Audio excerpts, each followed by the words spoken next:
What's up, guys? I'm back in green today. Happy Monday. I'm meteorologist Andrea Myers, bringing you your daily hail forecast, sponsored as always by C3 Group, Merlin Law Group, American Contractor, and Atlas. And they're there in the description to this video, so go ahead and check their pages out. Yeah, we had a 5-star map in Texas yesterday. Guerrilla hail through parts of the state along 35. And then Kansas, Missouri area, as well as Oklahoma also got some pretty large hail over the weekend. So we're going to recap those two 3-star maps as well, starting with that 5-star action. Then getting into today's pattern, the next 48 hours, it's going to be a little more scattered, but we do have some hail possible through Texas, and then a couple of scattered risks elsewhere as well. Getting into the extended forecast, what are our temperatures going to be looking like? What are our precip chances going to be looking like in the further out outlook there? So getting into all that here in a second, but before I get into our weather, guys, check out Weather the Storm episode 2. It's going to be on September 26th, so tomorrow at 5 p.m. Derek's going to be talking about the time he intercepted like 6-inch hail. So he's got some cool storm stories on there, and you get to hear a little bit more about storm chasing in general. It's on Atlas's YouTube page, so go ahead and check us out there in Weather the Storm.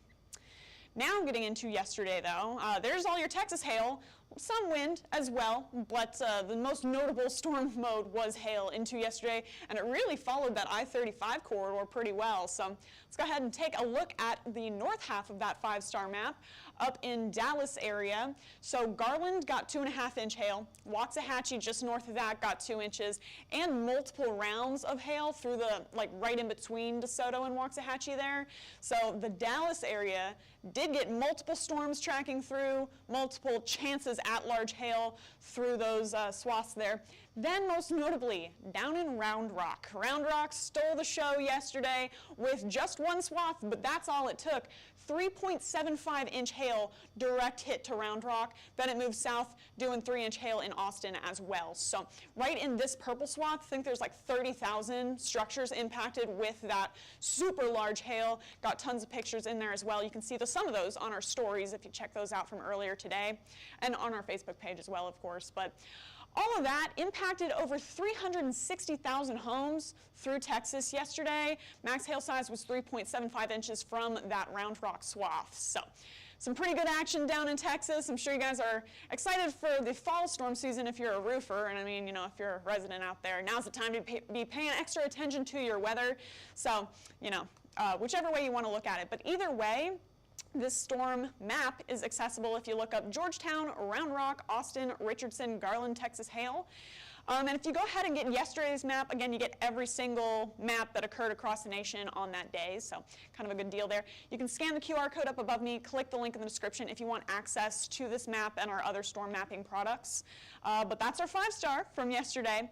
And then on Saturday, we had some good action through Oklahoma and Kansas and Missouri as well. So starting out in Oklahoma, multiple large hail swaths there, 4 inches in a couple of those, 3.75 near Gertie and Holdenville, baseballs in Holdenville itself. So lots of purple across the map, plenty of hail swaths there. And we got a decent amount of homes impacted just from the multiple amount of hail that moved through different cities there. McAllister got hit, Ocmulgee just to the north. So lots of folks seeing that large hail on your Saturday. And so if you want access to this one, it is called Henrietta, McAllister, Holdenville, Oklahoma hail. And that was from Saturday, over 64,000 homes impacted with that. Then leading off with our Kansas and Missouri storms. KC proper has got that little, it's just like a little dome over KC. Everything kind of goes around the city itself, but doesn't matter because, Excelsior Springs, Lee's Summit, Harrisonville, just north of Olathe got hit. Lots of folks seeing, again, large hail. This one's going to be more like our Oklahoma map where there's just a ton of coverage from those severe storms. And, just by Palmyra got 2 inches, 2 inches in Harrisonville, and just south of Excelsior Springs, now we're looking at isolated 2.5 inches, same with this Olathe swath. So plenty of red for you guys out in the KC area. And all those swaths collectively hit over 115,000 homes with that one. Max hail size on that was 2.5 inches. Did stay isolated, but we got, plenty of red on this map for you. So check out Lenexa, Kansas, Liberty, Missouri, Kansas City area hail, if you guys want that Kansas, Missouri map from your Saturday. So big weekend and big September, really. So here's our numbers from 2021 and 2022, running a little bit behind in terms of tornadoes, and we got that asterisk because it's, the month's not over yet. This is preliminary. But in terms of hail, we are far exceeding anything from 2022 or 2021. This has been a super active hail year this year.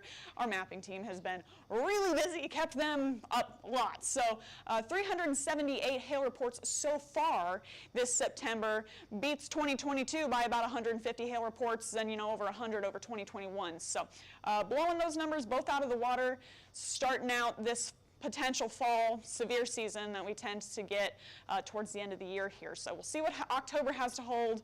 It's been a pretty busy September. So pattern right now is going to be back to kind of that slow, scattered mode, and we're going to have to watch these troughs that are starting to kind of try to make runs at the Central Plains.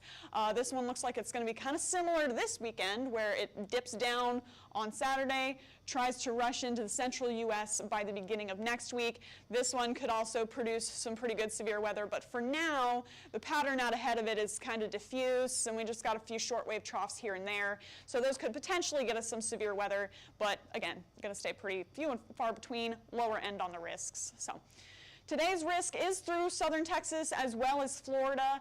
Southern Texas risk is being driven by a really weak cold front that's also getting backed up by the outflow of some of these storms. So basically just, that cold warm air interaction that we're getting right now. So where those are passing through right now, we could potentially see more storm activity popping up to the south of those. And then Florida, it's just going to be doing what Florida does with kind of that sea breeze, driving those storms through the peninsula. So otherwise, cloud cover through the central or southern plains, cloud cover through parts of the Ohio Valley and New England. And it's really not bad temperature-wise, not too much to complain about. 79 degrees in KC, 86 in Atlanta, 90 in Miami. So starting to see those temperatures come down as we move into fall. So in terms of dew points, though, that's not the case. It's going to be pretty muggy through a lot of the south today. 73-degree dew points in Houston, 75 in Corpus Christi. You can just feel that stickiness in the air if you're down there. And, it tends to feel stormy when it feels like that, so that's going to be the case down in southern Texas for today. Same with you guys out in Florida in those deep greens. So in terms of instability, that heat, that humidity works together, tends to build up some lift in the atmosphere to get that hail. So watching that around 2 p.m.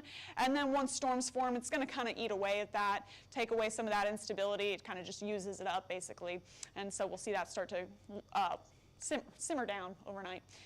So for storms, seeing a pretty consistent coverage between Houston and Corpus Christi here with these cells, but we're really watching these for large hail.